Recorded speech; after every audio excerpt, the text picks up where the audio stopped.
Hola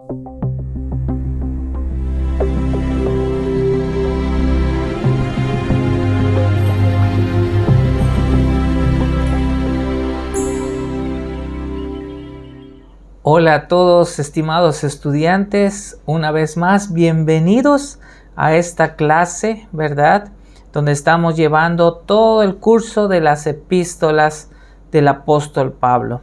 Sean todos bienvenidos una vez más y vamos a continuar el día de hoy con nuestro estudio desde donde nos quedamos la clase anterior. Recuerden que la clase pasada estuvimos hablando acerca de la carta a los Efesios. No terminamos, no concluimos. Entonces hoy vamos a ver la continuación del libro de Efesios, más bien una carta. Muchas veces cuando en la iglesia estamos abriendo las Biblias en el Nuevo Testamento, muchas veces los hermanos dicen, vamos a hablar ahora y vamos a leer en el libro a los Efesios. En realidad, las epístolas, son cartas, no son libros. Sin embargo, no se van a condenar por decir libro, pero lo correcto es carta. Todas las cartas paulinas tienen ese tipo de escrito, tienen un remitente, tienen un destinatario, tienen un contenido o un cuerpo. Así que en este día vamos a continuar estudiando la segunda parte de esta carta a los Efesios. Pero como hacemos en cada clase, antes de empezar, yo les pido por favor que inclinen su rostro, cierren sus ojos y vamos a pedir la dirección de nuestro Dios. Padre amado, en esta hora te rogamos que tu Espíritu Santo ilumine nuestra mente, abra nuestros corazones para poder entender todo lo que tu palabra nos enseña a través de esta carta que tú inspiraste al apóstol Pablo para dirigirla a la iglesia de Efesios. Pero esta carta, Señor, aunque fue dirigida para una audiencia en particular, el día de hoy nos alcanza, nos alimenta, nos edifica, nos alienta y al mismo tiempo, Señor, también tiene cosas prácticas que aún en nuestro siglo nosotros debemos también estar desarrollando y ejercitando. Te rogamos que tú nos ayudes, que tú nos dirijas y que tú nos enseñes el día de hoy. Oramos, Padre, y en tus manos nos encomendamos en el nombre de Cristo Jesús. Amén. Bueno, nos quedamos después del capítulo 2. Ahora vamos a hablar un poquito acerca del capítulo 3. En este capítulo 3, Pablo habla del misterio que le ha sido dado a conocer y del cual él es ministro. Y tal vez nos podemos preguntar, ¿y cuál es ese misterio? La respuesta es muy sencilla. Este misterio fue que los gentiles, al igual que los judíos, eran receptores de la gracia de Dios en Cristo Jesús. Que tanto judíos como gentiles eran parte del mismo cuerpo de Cristo. Si un gentil se arrepentía, si un gentil se convertía, obviamente Dios lo adoptaba como su hijo a través del sacrificio de Cristo. Recibían el mismo evangelio de salvación, no podían recibir otro tipo de mensaje. No podían recibir otro tipo de evangelio. Lo que los gentiles estaban recibiendo, al igual que los judíos, era ese evangelio que Pablo predicaba, que era arrepentimiento para perdón de pecados y para tener entonces esa seguridad de la salvación de una vida eterna. Esto era fundamental para los gentiles. Ustedes pueden ver en sus guías. Estamos hablando a partir de la página 7 de sus guías de estudio en el segundo párrafo. Sin embargo, para los judíos, como hemos conocido y hemos hablado un poquito de esto, para los judíos era extremadamente difícil de aceptar que pudieran compartir esa misma gracia con los gentiles a quien ellos no consideraban como dignos de misericordia. De hecho, muchos de los gentiles se negaron a aceptar, de los judíos, se negaron a aceptar realmente a gentiles con un nuevo nacimiento. Ahora, eventualmente al apóstol Pablo le trajo esto muchas complicaciones y en varias ocasiones él inclusive fue llevado hasta el borde de la muerte por declarar semejante cosa. Sin embargo, este es el misterio del cual Pablo habla. Un misterio que fue diseñado, un misterio que fue ideado eternamente en el plan de Dios. La presentación de la verdad de Dios vemos nosotros en los versículos 1 al 13 del capítulo 3. Y esta verdad lleva a Pablo a orar para que sus lectores, para que estos hermanos en la iglesia comprendan plenamente esta verdad en sus vidas.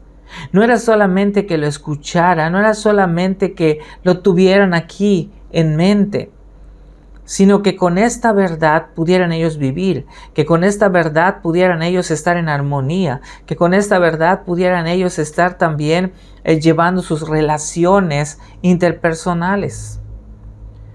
Así que lo que podemos ver es que en la medida que eso ocurre, alabamos a Dios y podemos afirmar lo que Pablo ciertamente escribió.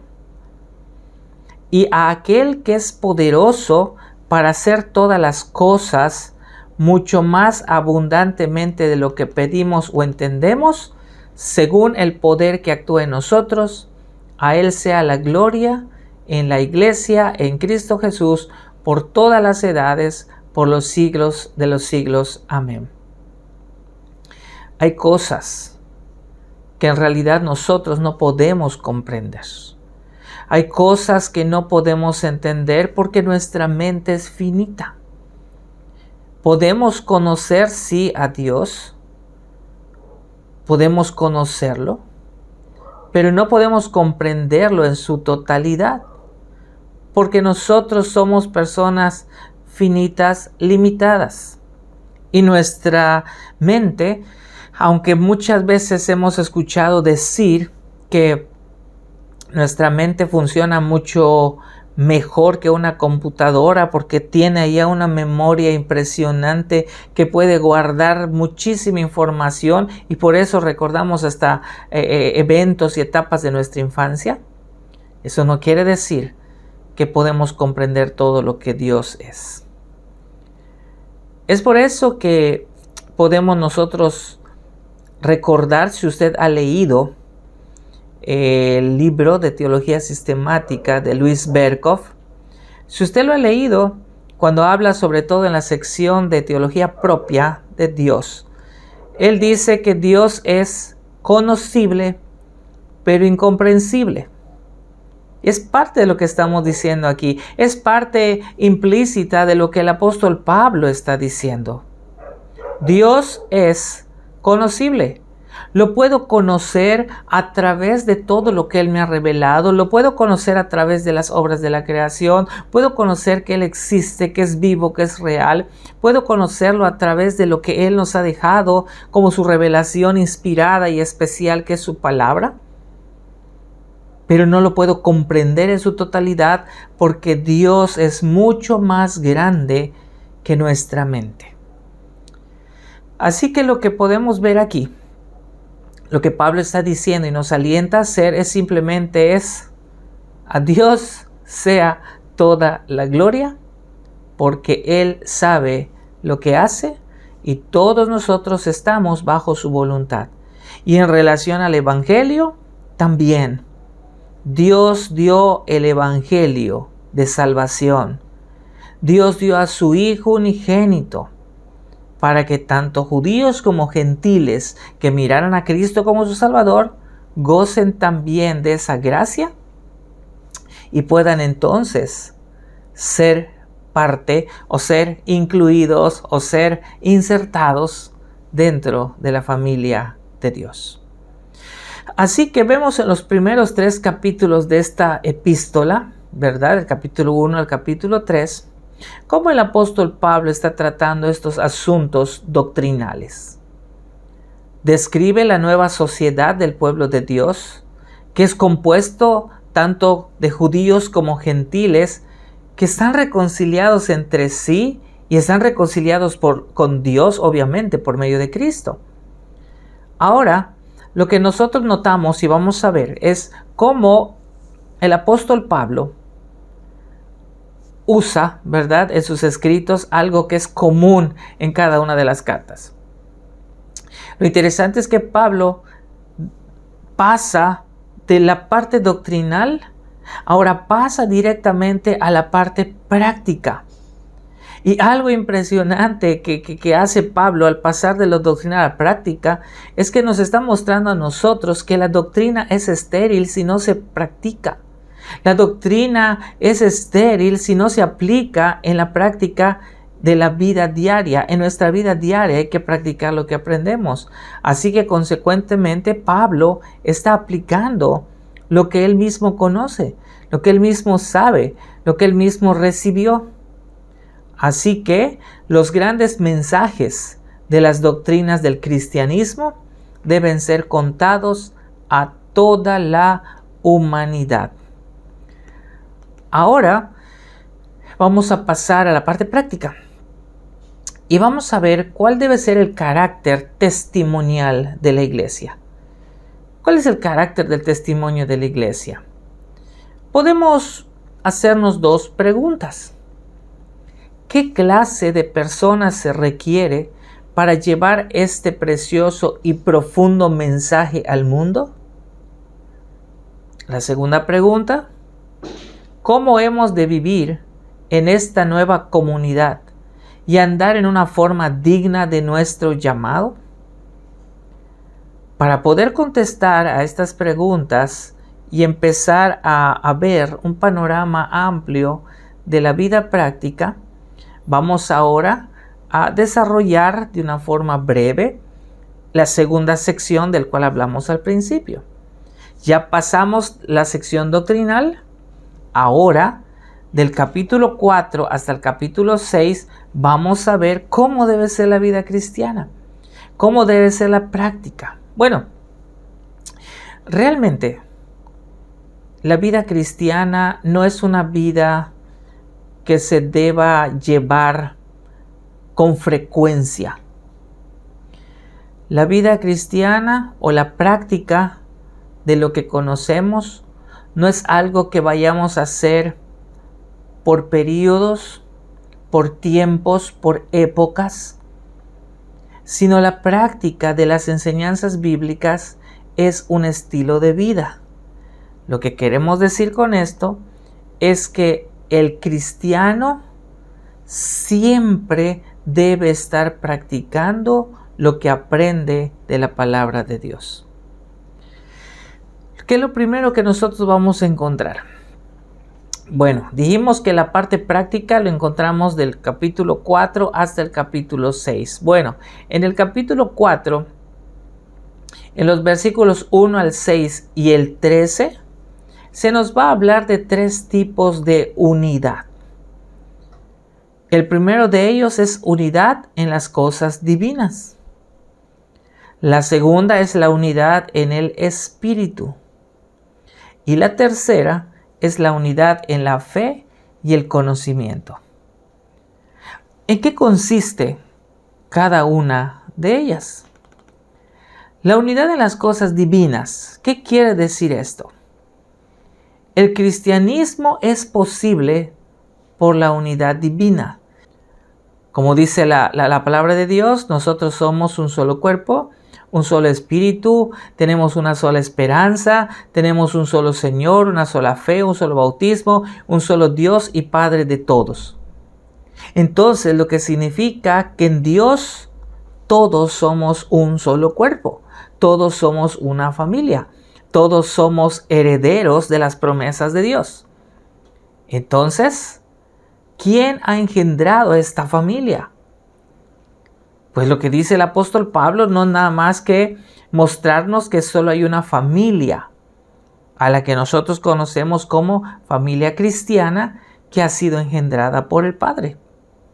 Un Padre eterno, un Padre que ha diseñado todo para su gloria, un Padre que nos ha escogido desde antes de la fundación del mundo, un Padre que ya sabía incluso, ¿verdad? Porque Él es Dios, todo lo sabe. Él ya sabía cuándo y en qué momento de nuestra historia de vida el Evangelio iba a llegar a nosotros y nosotros íbamos a responder ante ese regalo y ante esa gracia. Dios ya sabía desde antes de la fundación del mundo cómo se iba a llamar cada uno de nosotros. Así que nosotros podemos estar contentos, agradecidos, gozosos de que somos una gran familia, provista, engendrada por el Padre eterno. Él está en todos nosotros. Él está presente en nosotros. Su presencia también está en todas partes, en la naturaleza, en la iglesia. Y quiero hacer un paréntesis en esto para no confundirnos. Muchas veces podemos escuchar decir que todo es Dios, porque Dios es todo y Dios está en todo. Pero Pablo no está diciendo que todo es Dios, porque eso sería creer en un panteísmo. Y nosotros no creemos en eso. Nosotros creemos que la presencia de Dios está en todas partes, porque Él sostiene todo. Él sustenta su creación. Él está con nosotros. Su Espíritu Santo habita en nosotros y nos está ayudando a perseverar. Dios no es un Dios ajeno a su creación. Dios no es un Dios que no le importe lo que pasa en el mundo. Sí le importa lo que pasa en el mundo. Él está actuando dentro de la historia de la humanidad. Y está actuando en la historia porque la está llevando y la está dirigiendo hacia la meta final, que es la culminación al final de los tiempos. Pero también vemos que no solamente somos uno en las cosas divinas, sino también tenemos la unidad en el Espíritu. El Espíritu Santo nos ayuda. El Espíritu Santo está con nosotros. Y si usted recuerda lo que Jesús dijo cuando estaba anunciando a sus apóstoles que Él no se iba a quedar sobre la tierra, que Él tenía que regresar a su reino. Y Él les dijo, no se preocupen, no los voy a abandonar, no los voy a dejar huérfanos. Les enviaré un consolador. Y ese consolador es el Espíritu Santo. Y Jesús le dijo, le voy a enviar un consolador para que Él les enseñe y les haga recordar todas las cosas que han aprendido de mí. Pero el Espíritu no solamente está para recordarnos o para enseñarnos. El Espíritu Santo está en nosotros para que podamos vivir como un solo cuerpo en esa unidad y en esa armonía, aún cuando nosotros tenemos diferentes tipos de pensar, aún cuando tenemos diferentes tipos de carácter. El Espíritu nos ayuda para poder relacionarnos y para lograr una unidad. Y dentro de ese mantenimiento, ¿verdad?, que Él hace nosotros para lograr esa unidad, pues Él también nos tiene que exhortar, nos tiene que redarguir. Como decimos comúnmente, nos tiene que jalar las orejas cuando no estamos haciendo lo que debemos hacer. Así que no solamente como cristianos debemos lograr la unidad, sino una vez que estamos unidos y una vez que tenemos esta armonía, esta paz, este gozo entre todos, debemos guardarla y debemos conservarla. Ahora, la unidad es real desde el momento del nuevo nacimiento al cuerpo de Cristo. Por esa razón, cuando un nuevo nacido se inserta o se incluye en la vida de la iglesia, él es un nuevo creyente Es un pecador que ha sido redimido por Cristo. La iglesia, como es una iglesia unida, los creyentes que son unidos se gozan porque el Señor ha rescatado y ha redimido a esta persona. Por eso es necesario que los creyentes cada día se esfuercen por mantener la unidad en el cuerpo de Cristo. Ahora, no solo Pablo lo dice, sino también a lo largo de la Escritura se nos enseña que hay actitudes del corazón que son esenciales para mantener la unidad cristiana. Actitudes del corazón que podemos nosotros llamarle virtudes, o como dicen otros tipos de literatura, perfecciones. ¿Cuáles son? La humildad, la bondad, la paciencia, el amor y la paz. Son virtudes que debemos estarlos ejercitando. Son virtudes que están integrados en lo que nosotros conocemos como el fruto del Espíritu Santo. Y es que hay más, no son los únicos.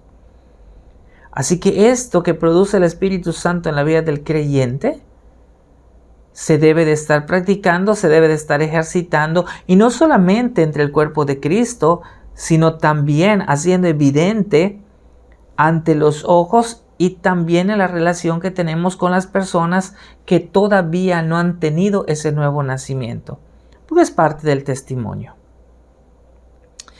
Pero no solamente tenemos la unidad en las cosas divinas, no solamente tenemos la unidad a través del Espíritu Santo, sino también debemos tener la unidad en la fe y el conocimiento. Esta referencia es al tiempo en que la fe y el conocimiento serán uno. Solo hay una fe, la fe que salva. Solo hay un único sistema de la verdad de Dios, no hay más. Y esa verdad de Dios es lo que nosotros llamamos Biblia, verdad absoluta, nuestra única regla infalible de fe y de práctica. Es evidente que hay más de un credo, sí. Hay más de un sistema de doctrinas creídas por el hombre. Los sistemas que se contradicen no pueden ser todos ciertos. Sin embargo, los hombres se aferran a esos sistemas. ¿Por qué pasa todo esto? En parte es porque el conocimiento es limitado. Y no todos los hombres, no todas las personas pueden ver las cosas de la misma manera. Otra razón es porque se han levantado falsos maestros que enseñan el error para atraer seguidores. Ahora, el propósito de Dios es que su pueblo sea llevado a tal perfección que su sistema de verdad y el conocimiento de esa verdad estén unidos, de manera que el conocimiento de la verdad sea completo y libre de error. Y para eso está la Biblia. ¿Qué es la Biblia para nosotros? La Biblia es verdad absoluta, la Biblia es infalible, la Biblia es inerrante, ¿verdad? La Biblia es sin faltas. La Biblia es de inspiración divina. Por lo tanto, jamás debemos en esta vida estar de acuerdo con todos los detalles menores e incidentales de las creencias, sino que debemos estar de acuerdo en una sola cosa, en la persona y la obra de Cristo. Esa es la condición que debemos esperar alcanzar en esta vida, que todos nosotros estemos en esa misma unidad de pensamiento, en ese mismo canal, en esa misma línea. Cristo es el único que salva. La unidad que existe en la Trinidad, Padre, Hijo y Espíritu Santo, es la base de nuestra unidad cristiana también. ¿Creemos en un Dios trino? Por supuesto que sí. Por lo tanto, Cristo nos ha dado a cada uno los dones que desea que usemos para la misma edificación de su iglesia. Si nosotros recordamos un poquito, y lo dice el apóstol Pablo también, los puestos de la iglesia o los cargos de la iglesia en ese tiempo eran los siguientes: Los apóstoles. ¿Quiénes eran los apóstoles? Las personas que habían visto a Jesús y fueron testigos de su resurrección y luego fueron enviados como mensajeros especiales para anunciar el evangelio a toda persona y a todas las iglesias. Pero también habían profetas. ¿Quiénes eran los profetas? Eran predicadores inspirados en forma especial para hablar la palabra de Dios. Sin embargo, esos profetas se ven en el Antiguo Testamento. Nosotros hoy en día, al igual que en el tiempo de la iglesia primitiva, los profetas no recibían ya un mensaje directo de Dios para decir Dios me ha dicho, ¿sí? Sino que ahora nosotros cumplimos con esa labor, al igual que lo cumplieron en la iglesia primitiva, de proclamar, de anunciar, de expresar lo que ya conocemos, el Evangelio de Cristo. No vamos a aumentarle nada, ni vamos a quitarle nada. El Evangelio es un Evangelio completo. Y el Evangelio se tiene que anunciar. A eso se refiere actualmente y en tiempos de la iglesia primitiva el oficio profético. Hoy en día muchos se autonombran profetas y te dicen, es que el Señor me dijo. Y profetas que incluso se han atrevido a hacer expresiones como yo declaro, yo decreto. Hermanos, eso no es bíblico. ¿Por qué? Porque no puede un ser humano decretar nada. Dios ya ha decretado todo. Por eso tenemos nosotros nuestra doctrina, nuestras enseñanzas que se llaman los decretos de Dios o los decretos divinos. Lo que debemos hacer es, obviamente, anunciar la palabra de Dios. Pero luego tenemos también aquí a los evangelistas. ¿Quiénes eran los evangelistas? Aquellas personas que viajaban de un lugar a otro llevando las buenas nuevas del evangelio. Hoy los conocemos quizá no tanto como evangelistas, hoy les damos otro término como por ejemplo misioneros. Aquellos que van dejando su lugar de origen, dejando su lugar donde viven, dejando su lugar, dejando quizás su casa, dejando familias, o quizá traen a las familias con ellos, ¿verdad? Y entonces llevan las buenas nuevas del evangelio. Y por último tenemos pastores y maestros. Dos funciones o dos términos que se aplican para la misma función, para el mismo puesto. El pastor debe también ser un maestro. Debe explicar y aplicar la palabra de Dios para que la gente, viejos, jóvenes, maduros o inmaduros, la comprendan y crean en lo que Dios está diciendo a través de su siervo al escucharla. Cuando el pueblo de Dios les ministra a otros, toda la iglesia logra una unidad más perfecta. Todos tienen que soportarse unos a otros, apoyarse mutuamente. Esta unidad se basa en los fundamentos de la fe y por tanto nos eleva o nos lleva a considerar, ¿verdad?, cosas más relevantes por encima de los desacuerdos insignificantes y las diferencias personales que podamos tener. La meta que Dios tiene es que todos lleguemos a la madurez en Cristo, de manera que ya no nos confundan las falsas doctrinas. Lo que Él quiere es que estemos bien cimentados en esa piedra angular, que estemos bien cimentados en la palabra de Dios. Ahora, en Efesios, que estamos viendo, capítulo 4, versículos 17 al 32, Pablo enseña sobre la unidad en la conducta. No está sugiriendo que todos los cristianos no puedan actuar igual en cada detalle de la vida. Razón, pues porque todos tienen diferentes aptitudes, diferentes formas de ser educados, diferentes capacidades, diferentes opiniones, ¿sí? Sin embargo, podemos ver que hay ciertos principios cristianos que se aplican por igual a todos los creyentes, sin importar cuál sea su trasfondo y sin importar cuál sea su nivel de madurez cristiana. Algunos de estos principios se muestran en este pasaje, capítulo 4, 17 al 32. Todos los cristianos son personas transformadas por el poder de Dios. Dios obra, Dios opera para que cada uno sea hecho a la imagen de su Hijo. Cuando Pablo habla del viejo hombre, enfatiza que no solo debemos cambiar nuestra conducta, sino procurar que toda nuestra vieja naturaleza sea eliminada también. Esta vieja naturaleza es una vida vacía, donde hay oscuridad e ignorancia de las cosas espirituales, donde el corazón está ciego, donde se codicia toda clase de impureza. Cuando hemos escuchado de Cristo y aprendido la verdad sobre Él, entonces ocurre una transformación por la cual es desechado el viejo hombre que era corrupto y renovamos nuestra mente, es decir, somos regenerados. En cierto sentido, pasamos por una metamorfosis.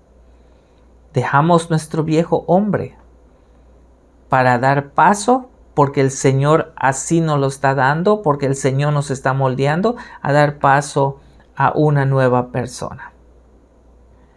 El fin y la meta del arrepentimiento es reconocer nuestra condición de pecado y volvernos hacia la santidad. Hay que desechar el viejo hombre de pecado para poner en su lugar al nuevo hombre de santidad. Este nuevo hombre es aquel que llamamos que es una persona totalmente salva y que Dios lo ha tenido para salvación como meta de su plan redentor. Somos restaurados a la imagen de Dios, que esencialmente consiste en la justicia y en la verdadera santidad. La justicia es la acción correcta, estar a derecho delante de Dios y ante su santa ley. La nueva humanidad o el nuevo hombre no se logra por un esfuerzo humano. Es algo que Dios crea, es algo que Dios va transformando día con día a través de su Espíritu Santo. Por su poder podemos ahora vivir en verdadera santidad. En la nueva vida, las malas obras son reemplazadas por las buenas obras. La mentira por la verdad, el enojo por el perdón, el robo por la ofrenda, la palabra corrupta por un discurso que edifica a los oyentes, la amargura por la bondad. Dios nos ha creado para ser santos, repito, para ser apartados. ¿Es correcto enojarse con el pecado? Sí, pero no con el pecador. Debemos tener cuidado de que el enojo no nos lleve a pecar.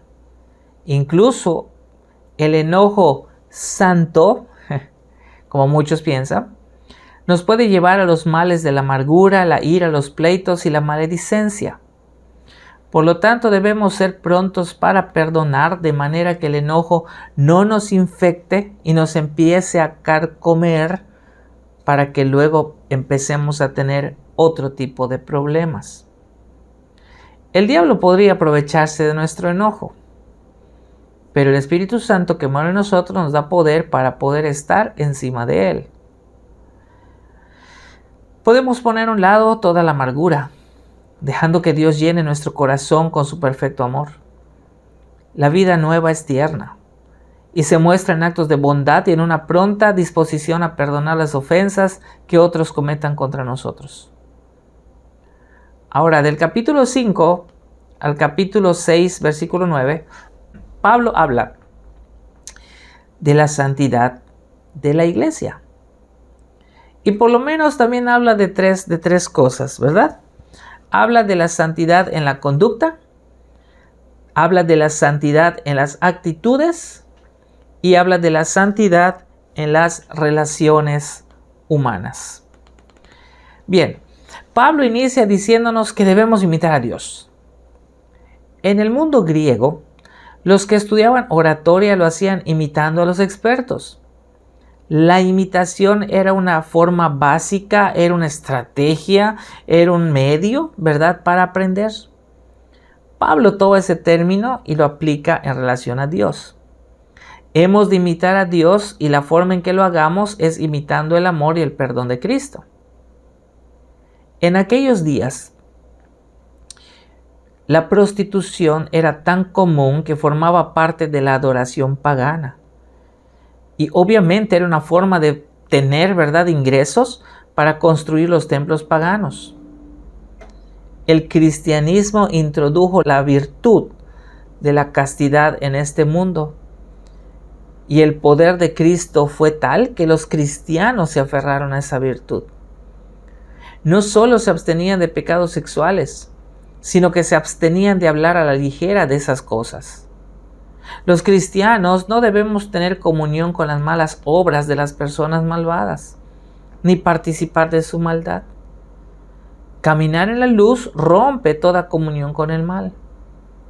Nos hace tener comunión con Dios y expone la inconsistencia y la fealdad del pecado. Cuando andamos en la luz tenemos discernimiento del mal y lo aborrecemos. La luz viene de Cristo y esa luz nos permite ver por dónde caminamos. La plenitud del Espíritu es también la fuente de nuestras actitudes. El mundo pagano se entregaba al vino. El mundo cristiano debe entregarse plenamente a la llenura del Espíritu. Debe haber una llenura continua mientras se sirve a Dios. Debemos mantenernos llenos del Espíritu. Incluso los que han sido llenos del Espíritu pueden caer si no procuran una vida continua y en relación con Dios a través del mismo. Una vida continua en el Espíritu produce muchas actitudes, pero aquí Pablo nos dice y nos muestra y nos alienta a que por lo menos podamos tener nosotros actitudes como la del gozo, el canto, el agradecimiento y la sujeción. Los cristianos que son llenos del Espíritu se sujetan libremente los unos a los otros. El amor cristiano es libre de las cualidades opuestas. La amargura, la ira, el enojo, la gritería, la maledicencia, la malicia. En toda relación humana siempre debe haber liderazgo y sujeción. El esposo es cabeza de la esposa, no porque sea superior, sino porque su papel es distinto, sus roles son distintos. Las esposas deben someterse al liderazgo de sus esposos, así como la iglesia se somete a la guía y a la dirección de Cristo. Pero hay momentos en que el esposo debe someterse a las necesidades y deseos de la esposa. Así como Cristo es el Salvador del cuerpo, así el esposo muchas veces debe colocar las necesidades de su familia por encima de sus preferencias. Ni la esposa ni el esposo deben seguirse el uno al otro si el acto implica desobedecer a Dios. El mandato para los esposos de amar a sus esposas fue un mandato fuerte que no se conocía entre romanos y griegos. En el mundo del tiempo de Pablo, el cristianismo llegó con una visión hermosa y exaltada del matrimonio, algo que los demás no lo manejaban de esa manera ni lo entendían de esa forma. Hoy día ocurre un trastorno parecido en muchos lugares. El matrimonio fue diseñado por Dios y Dios lo hizo bueno. Dios estableció esa relación entre el hombre y la mujer. Pero ¿qué pasa? Que hoy más y más personas viven juntas sin casarse y se separan fácilmente, incluso si se han casado. Entre algunas de las causas probables de que esto suceda están en que las mujeres muchas veces tienen una libertad económica más grande, pero también en algunas ocasiones se ha perdido la influencia cristiana. Se han eliminado leyes contra el pecado sexual y ha aumentado la secularización. Por lo tanto, este mensaje de Pablo en relación al matrimonio, tal y como nos dice en esta carta a los Efesios, se necesita mucho el día de hoy. Se necesita proclamar esto el día de hoy. Recordemos que la iglesia simboliza o representa a la novia de Cristo, es la novia de Cristo. Esta es una relación especial de amor con Cristo. Cristo se dio a sí mismo para poder santificarla. Por lo tanto, debemos estar listos para esta presentación gloriosa cuando Él regrese por su iglesia. El deber del hijo para con los padres es la obediencia. La razón es que es lo correcto. El límite está en el Señor. Esto significa que si hay conflicto entre lo que Dios manda y lo que el Padre dice, La obediencia debe ser primeramente para el Señor. Esto sería una circunstancia extraña en un hogar normal y especialmente en uno cristiano. El deber del padre es entrenar a sus hijos en el cuidado y consejo del Señor. En el capítulo final, en los versículos 10 al 20, tenemos una de las descripciones más impresionantes de nuestro enemigo espiritual. Nuestra batalla como soldados de Cristo no es contra seres humanos, como dice el apóstol Pablo, sino contra fuerzas espirituales que controlan nuestra mente y nuestras acciones. Así que estos versículos nos llaman en primer lugar a la guerra espiritual. En segundo lugar, identifican al enemigo. Luego describen nuestras armas. Y luego nos exhortan a orar. Ahora, Pablo también dice quiénes son los enemigos al cual nosotros nos enfrentamos. Son principados, son potestades, son gobernadores de las tinieblas de este mundo y son huestes espirituales de maldad en las regiones celestes. Por lo tanto, dice Pablo, como nuestra lucha no es contra sangre y carne, sino contra huestes de maldad, contra seres celestiales, debemos entonces ponernos toda la armadura de Dios, la cual consiste en 6 partes o contiene 6 accesorios o elementos. El cinturón de la verdad, la coraza de justicia, la preparación del evangelio de paz en los pies, el escudo de la fe, el yelmo o el casco de la salvación, y la espada del Espíritu. Debemos entender también que aunque la oración no es el arma ni la armadura, es la batalla. Es en oración donde nos oponemos firmemente al enemigo. Nosotros también podemos ganar batallas si oramos eficazmente. Recuerde lo que dice también la palabra de Dios, que la oración del justo puede mucho. Noten los términos relacionados que usa Pablo. En todo tiempo. No existe ningún momento en que podamos tomarnos unas vacaciones. En todo tiempo debemos estar alertas. Con toda oración. ¿Por qué dice con toda oración? Porque entendemos que hay varios tipos de oración. Hay de súplica, hay oración privada, hay oración en familia, hay oración comunitaria, oración en grupo, pero también hay otro tipo de oraciones, oraciones de agradecimiento, oraciones de clamor, oraciones de petición, etc. Pero luego también dice que lo debemos hacer con toda perseverancia, que significa algo muy sencillo. Orar con una intensa preocupación, pero también con concentración. Luego dice, por todos los santos. Así que es vital tener comunión en la oración. Ninguno de nosotros puede lograrlo sin la ayuda de las oraciones de los demás. Todos aquellos que oran por nosotros, todas las oraciones que usted hace y nosotros hacemos intercediendo por otros, son de ayuda. Dios lo toma, Dios lo usa. Y eso también forma parte de esa armonía en comunidad. Bien, ya para concluir, ahora sí, con esta carta a los Efesios. Pablo repite nuevamente las grandes palabras que tanto ama. Paz, amor, fe y gracia.